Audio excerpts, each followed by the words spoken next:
Hello' friends welcome to my channel Joy technicals and news. আজি আপোনালোক যিসকল ইতিমধ্যে মেট্ৰিক পাছ কৰিলে আৰু যিসকলে সাধাৰণতে হাই ছেকেণ্ডেৰী পৰীক্ষা দি থৈছে, যাৰ ফাইনেল এক্সামৰ যি ৰিজাল্ট সাধাৰণতে দিবলৈ আছে, বা যিসকলে ডিগ্ৰীত এডমিশ্যন কৰিব, তেওঁলোকৰ কাৰণে আটাইতকৈ ডাঙৰ এটা আপডেট এইটো যে তেওঁলোকক সাধাৰণতে ইউনিক আই ডি দৰকাৰ হ'ব।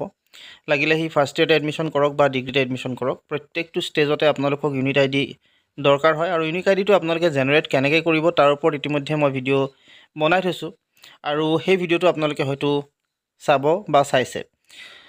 এতিয়া কথাটো হ'ল, যদি আপোনালোকে চোৱা নাই তেতিয়াহ'লে মোৰ ডেছক্ৰিপশ্যনত লিংক থাকিব, আপোনালোকে তাৰ পৰা চাই ল'ব পাৰিব।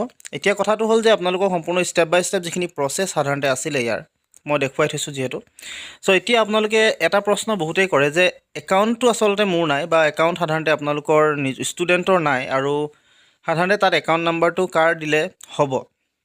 চ' ইয়াত আপোনালোকক জনাওঁ যে যিটো আপোনালোকে ইউনিক আই ডি যদি চায় তেতিয়াহ'লে ইয়াত এইটো 2023-24 কাৰণে লাইভ হৈ আছে, আৰু ইয়াত আপোনালোকৰ বহুতকেইটা যেতিয়া আপোনালোকে ফিল আপ কৰে, তললৈ যেতিয়া আহি কিনে ফাৰ্ষ্ট নেম দিয়ে, middle name, last name, father's name, mother's name, mobile number, mail I D, date of birth, gender, religion, caste, এইখিনি যেতিয়া আপোনালোকে সকলো ভৰাই লয় বা সকলো যেতিয়া ফিল আপ কৰে, তেতিয়াহ'লে আচলতে ইয়াত তলত আহে বেংক একাউণ্ট হোল্ডাৰ নেম। আপোনালোকে সদায় মনত ৰাখিব, আপোনালোকে নিজৰ যদি আছে তেতিয়াহ'লে নিজৰটো দিব, আৰু যদি নিজৰ নাই তেতিয়াহ'লে মা দেউতাৰ সাধাৰণতে যাৰ আছে আপোনালোকে তেওঁৰ আই ডিটো ইয়াত দিব পাৰিব।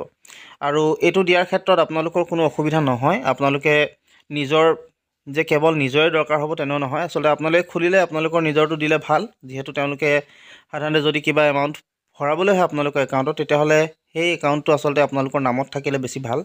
গতিকে সেইটো আপোনালোকে মনত ৰাখিব। কিন্তু আপোনালোকে এতিয়া যদি ইউনিক আই ডি দৰকাৰ হয়, আপোনালোকৰ দেউতা বা আপোনালোকৰ মাৰ নামত ইউনিক আই ডিটোৰ বেংক একাউণ্ট দিব পাৰে, আৰু সেইখিনি দি আপোনালোকে ইয়াত যিটো আপোনালোকৰ ইউনিক আই ডি সেইটো আপোনালোকে উলিয়াই ল'ব পাৰে। আৰু এটা আপোনালোকে কথা সোধে যে ধৰক এতিয়া আপোনালোকে ফাৰ্ষ্ট ইয়েৰতে ইউনিক আই ডি ইতিমধ্যে বনাইছিলে, আৰু সেইখিনি যিহেতু ডিগ্ৰীত যেতিয়া এডমিশ্যন ল'বলৈ যাব আপোনালোকে নতুনকৈ আচলতে বনাব নোৱাৰে, যিহেতু আপোনালোকৰ যিখন মেট্ৰিকৰ ৰেজিষ্ট্ৰেশ্যন, সেই ৰেজিষ্ট্ৰেশ্যনত ইতিমধ্যে আপোনালোকে বনাই থয়। গতিকে যিহেতু আপোনালোকে আগতে বনায়ে থৈছে, সেই বস্তুটো আচলতে আপোনালোকে আপডেট কৰিব লাগে। আৰু আপডেট কৰাৰ ক্ষেত্ৰত আপোনালোকে সাধাৰণতে ইয়াত যিটো এক্সামিনেশ্যন কোৰ্চ ইনফৰ্মেশ্যন আছে, যেতিয়া আপোনালোকে আপডেট কৰিব, আপডেট কৰাৰ ক্ষেত্ৰত সাধাৰণতে আপোনালোকে ইয়াত ওপৰলৈ যাব, আৰু ইয়াত দেখিব ৰেজিষ্ট্ৰেশ্যন আপোনালোকৰ যিটো পাইছে, unique ID D generation, student log in unique ID D, student log in unique ID D, password, এই যিকেইটা অপশ্যন আপোনালোকে দেখিছে, ইয়াত ৰেজিষ্ট্ৰেশ্যন আপোনালোকে যিহেতু আগতে কৰিলেই, জেনেৰেট আপোনালোকৰ হৈ আছে, কিন্তু সেই ইউনিক আই ডিটো আপোনালোকৰ কামত নিদিব পাৰে। আপোনালোকক যিহেতু আপডেট কৰিব ক'ব, আপডেট কৰিবৰ কাৰণে আপোনালোকে বৰ বিশেষ একো কৰিব লগা নাই। ইউনিক আই ডিটো মনত ৰাখিব। আপোনালোকে ইউনিক আই ডিটো যেতিয়া উলিয়াব, সদায় আপোনালোকে এইটো প্ৰিণ্ট আউট থ'ব, বা আপোনালোকৰ নিজৰ মোবাইলতে আপোনালোকে ভালদৰে ৰাখিব, প্ৰিণ্ট আউটো ৰাখি দিব, মোবাইলটো ৰাখিব, বা আপোনালোকে ক'ৰবাত লিখিও ৰাখিব। কেতিয়াবা কি হয়, মোবাইল বেয়া হয়, গতিকে আপোনালোকৰ সেই বস্তুটো নাইকিয়া হৈ গুচি যায়, বা আপোনালোকৰ কেতিয়াবা এনেকুৱা হয় যে যিটো প্ৰিণ্ট হৈছে সেই প্ৰিণ্টটো হেৰাই যায়, বা সময়ত আমি বিচাৰি নাপাওঁ। তেনে ক্ষেত্ৰত আপোনালোকে কোনোবা ডায়েৰীত ভালদৰে আপোনালোকে লিখি ল'ব ইউনিক আই ডিটো, আৰু যেতিয়া আপোনালোকে সেই গোটেই বস্তুটো ৰাখিব, আপোনালোকে ষ্টুডেণ্ট লগ ইনত ক্লিক কৰি দিব। ক্লিক কৰাৰ পিছত আপোনালোকে ইয়াত আহি যাব ইউনিক আই ডি আৰু পাছৱৰ্ড দিবলৈ।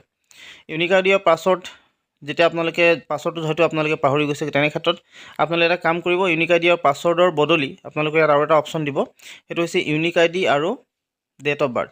চ' ডেট অফ বাৰ্থটো যিহেতু আপোনালোকে এডমিটৰ মতেই দিয়ে, গতিকে এডমিটখন আপোনালোকে ওলালে তাত পাই যাব date of birth. So' student log ইনত ক্লিক কৰি দিব। ক্লিক কৰাৰ পিছত আপোনালোকে ইয়াত ইউনিক আই ডি আৰু ডেট অফ বাৰ্থটো ভৰাব। ভৰোৱাৰ লগে লগে আপোনালোকৰ সন্মুখত এটা পেজ অ'পেন হৈ যাব, যিটো পেজত আপোনালোকৰ এই যিটো পেজ দেখিছে, এই পাৰ্টটো যিটো দেখিছে, মই দেখাই দিছোঁ আপোনালোকক। মই আপোনালোকক যেতিয়া হ'ব আপডেট কৰাৰ ক্ষেত্ৰত আপোনালোকক দেখুৱাই দিম, তথাপি আজি আপোনালোকক অলপ কৈ দিছোঁ। ইয়াত ছিকিং এডমিশ্যন ফৰ যিটো আছে, ডাটা লিষ্টত যদি যায়, তেতিয়াহ'লে দেখিব আপোনালোকে যেতিয়া হায়াৰ ছেকেণ্ডেৰী যদি পাছ কৰিব, তেতিয়াহ'লে আপোনালোকে লিখিব ইয়াত আণ্ডাৰ গ্ৰেজুৱেট, ক্লিক কৰিব। ক্লিক কৰাৰ লগে লগে আপোনালোকে গুচি যাব এইটো এডমিশ্যনত, ফাৰ্ষ্ট ছেমিষ্টাৰ ক্লিক কৰিব। তাৰপিছত লাষ্ট এক্সামিনেশ্যন পাছ, হায়াৰ ছেকেণ্ডেৰী 12 এক্সাম হ'ব, আৰু ইয়াত ৰেজিষ্ট্ৰেশ্যন নাম্বাৰটো আপোনালোকে দি দিব। এইটো হৈছে আপোনালোকৰ প্ৰচেছ। আচলতে এনেকৈ আপোনালোকে এপ্লাই কৰিব পাৰে, আৰু আপোনালোকৰ যিখন ইউনিক আই ডিত আপডেট হৈ যাব। আপোনালোকে আপডেট বুলি অপশ্যন এটা আহিব, আপডেট কৰি ল'ব। আপডেট কৰি কিনে সেইটো প্ৰিণ্ট আউট আকৌ লৈ ল'ব আপোনালোকে, বা ডাউনলোড কৰি থৈ দিব। সেইটো প্ৰিণ্ট আউট পিছত লৈ আপোনালোকে কলেজবিলাকত বা য'তেই আপোনালোকে এডমিশ্যন লয় সাধাৰণতে আপোনালোকে তাত দিব পাৰিব।